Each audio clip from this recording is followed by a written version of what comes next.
के दरवाजे खुलते नहीं, खुद ब खुद उन्हें कोई अंदर से खींचता है। ये कहानी है कमरा नंबर 13 की।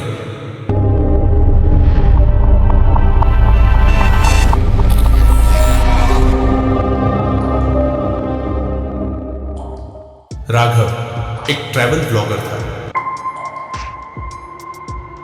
जो हमेशा डर को कैमरे में कैद करता है और मजाक बनाता। उस रात वो अपनी टीम से अलग हो गया था। जंगल के रास्ते में नेटवर्क गायब, फोन डेड और रात गहराती जा रही थी।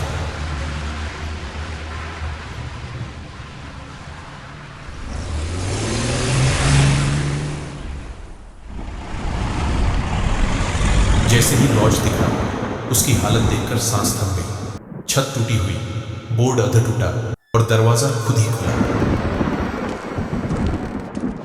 अंदर बैठा था एक बूढ़ा आदमी, बिल्कुल शांत, आंखें जैसे सालों से किसी को देखे ही नहीं थी।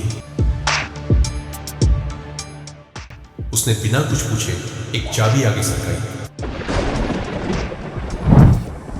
कमरा नंबर 13। राघव थोड़ा चौंका। और कमरे नहीं है?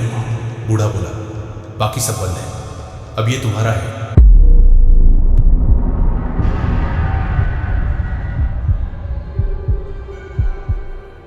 कमरा खुलते ही एक गंध सी आई, नमी, धूल और कुछ अजीब। आईना धुंधला था।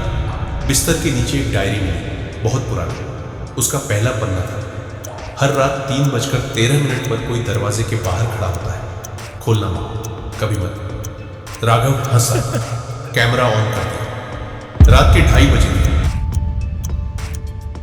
खिड़की अपने आप खुल गई। तेज हवा कमरे में भर गई। मोमबत्ती खुद जल उठी। राघव ने कैमरा घुमाया और तभी आईने में कुछ दिखा। एक लड़की, भीगे बाल, सफेद साड़ी और उसकी आंखें जिसे सीधी उसकी आत्मा देख रही हो। राघव ने पीछे देखा, कोई नहीं था।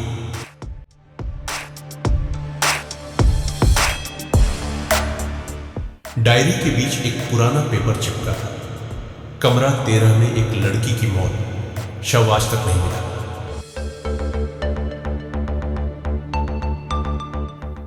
मैंने उसे बंद किया था, वो अब भी यही है।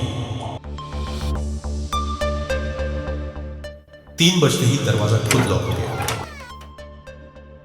कमरे में सन्नाटा, सांस भी सुनाई दे।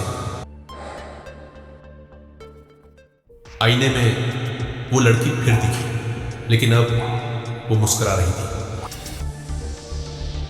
मैं वही हूं जो तुम खोजने आए थे। आईना अब राघव का चेहरा नहीं दिखा रहा था। वहां उसकी आंखें थी, पर रूह किसी और की।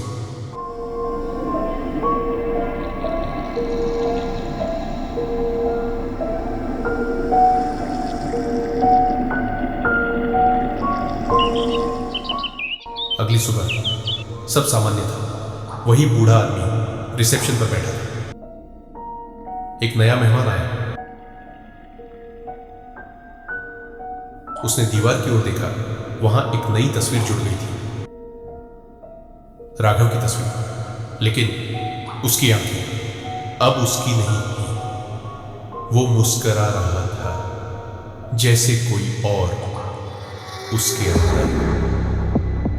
कमरा नंबर 13 अब किसी और का इंतजार कर